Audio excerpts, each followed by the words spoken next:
Good morning, beautiful students and handsome students. How are we today? I believe we are okay by the grace of God because the God we serve will keep protecting us. All right, I remain your geography teacher, Mr. Albert Abulime. Wherever we are, when we need to watch this video, settle down, then learn something proper from it because it is not just be given to you to watch and play. You learn what you're supposed to learn. It is still a class, just as we do in school. In today's lesson, we're going to be looking at local geography, town and village. Local geography. Under we have town and village. That is what we're looking at today. It is called local geography, town and village. Before we begin to talk, or I begin to discuss these things, we need to look at what are the areas we need to cover in the course of this lesson. That is what we call the learning objectives. I come again, learning objectives. The objectives are, at the end of this lesson, you students should be able to define local geography, town and village, state the characteristics of town and village, explain the functions of town and village, state the differences between town and village. Remember, town and village is what we're studying under the local geography. Before now, in our first term, remember, we discussed what geography is all about, or the definition of geography. We said it is the study or the description of the earth. This time around, we're not describing the earth or studying the earth, but look in a particular locality. That is what we now say local. It is geography, but a local geography. That is the study of our immediate environment or the study of physical and social cultural features or aspects of a locality. That is the definition of local geography. You pick a particular locality that you want to study, not just studying the whole world at large. That is local geography. Then village. A village is a nucleated or dispersed rural settlement formed from the combination of several hamlets. When we say nucleated, it means houses are built close to each other. Then when we say dispersed, it means houses are separated by either bushes or one or two things, especially in the southeast. After a hamlet or a house, you see bush. That parcel of land is used by the people living in that first house for farming. Then you have another house. After that, you may have a parcel of land that is a bush. So it is being separated by bush or bushes. That is what we mean by dispersed. After this, you go here. After this, you go here. But this is not in case of all. Some may be nucleated. Why they are nucleated? Because some of them feel they want to relate with each other. I do not want Mr. A to be far from my house or his house to be far from my house. When I'm speaking, I want to relax in the evening. I also want to discuss with him so I can be talking while he's hearing me. That is another reason they want to make their houses close together. And then some of the villages go out for their primary activities like farming.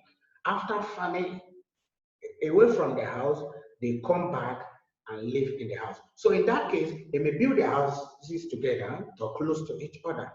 While they live, that place becomes residential area for them. Then where they do their primary activities will be far from the house. But in this past one, like I discussed, after farming close to the house, they also come back to their, while they stay in the house, they'll be seeing their farms.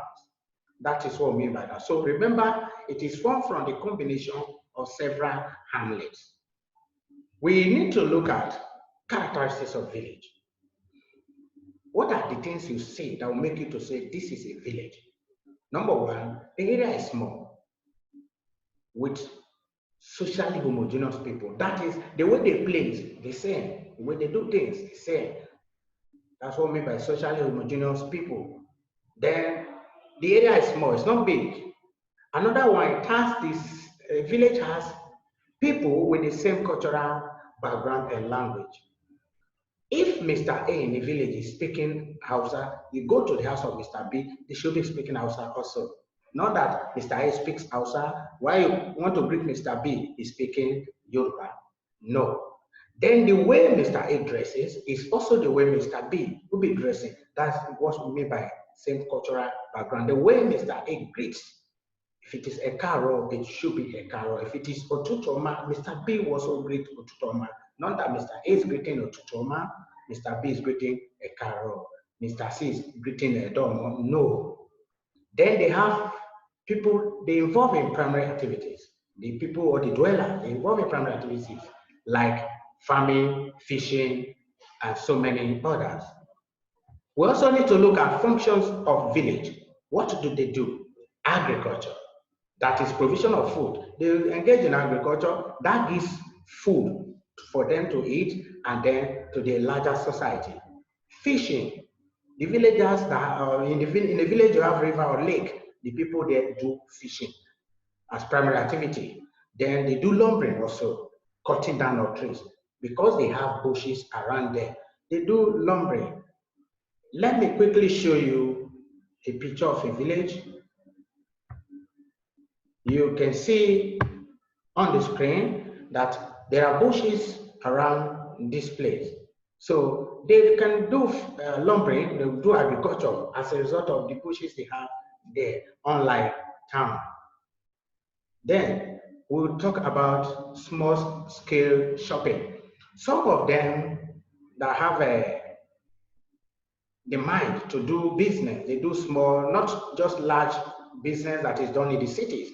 They do small scale shopping, they engage themselves in trading. We also need to look at town on the other side now, not village.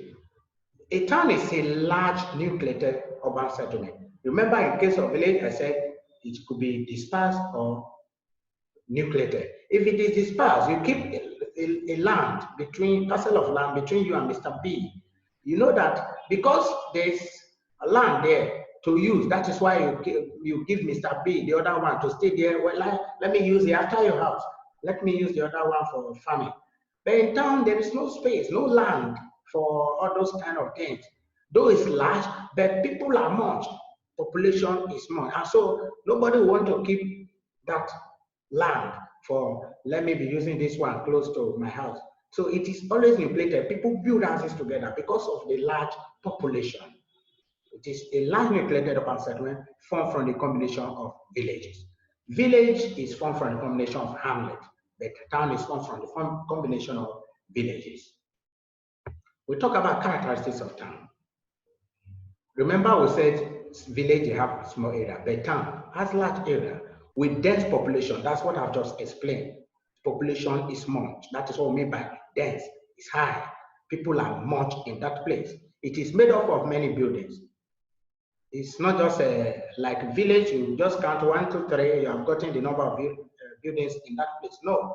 So because buildings are much, that is why from the definition, it is also nucleated. People will build houses everywhere.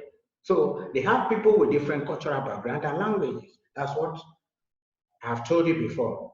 If people, Mr. A speaking Yoruba, Mr. B speaking Igbo, Mr. C speaking Hausa, just like that. That's what you see in the town. Because it is made up of different or combination of villages. Village A may be Hausa speaking village. Village B may be Igbo speaking village. Village C may be Benin speaking village. Why these three come together to form the town? You will not expect them to be speaking one particular language or greeting the same way. That is what we mean by this. Then talk about functions of town. Number one, mining. If mineral like gold, petroleum, coal, example is Enugu, have coal there. So the people in that place, they engage in mining activities, the industrial functions. We know that there are many companies in town. Because of that, people that live in town, they do mining, manufacturing manufacturing of goods. They do other things, construction and other things, because there are many industries. We have construction industries and others in the town. Then commercial functions, because there are banks and bank markets found or seen in city or town. The people engage in commercial activities like banking. You see somebody wake up in the morning and tell you, I am a banker, I'm going to the bank. So then we look at differences between town and village. From the definition and characteristics, even from the picture, you will see or be able to figure out some differences from what I have been discussing. Number one, town occupy a large area, while village occupy small area. Town is easily accessible. Village is poorly accessible. We look at that difference from this diagram. You see a road going through the village. That road is untarred. If there is rain, the people there will find it difficult to get to the extreme end. It is poorly accessible. It is not as beautiful as what you will see here in case of town. Then we talk about another one is town. In town, diverse activities are carried out, like banking, teaching, like I'm doing now. People go to work, say, I'm going to work, I am a teacher. The other one is a banker. The other one goes to the hospital, I'm a nurse, I'm a doctor, just like that. But in village, they do primary activities like farming, fishing, and lumbering. The entire heterogeneous population, I've told you about that. People that come together, they have different cultural backgrounds and different languages to speak. But in village, they speak one language, they greet the same way, they do their culture is always the same.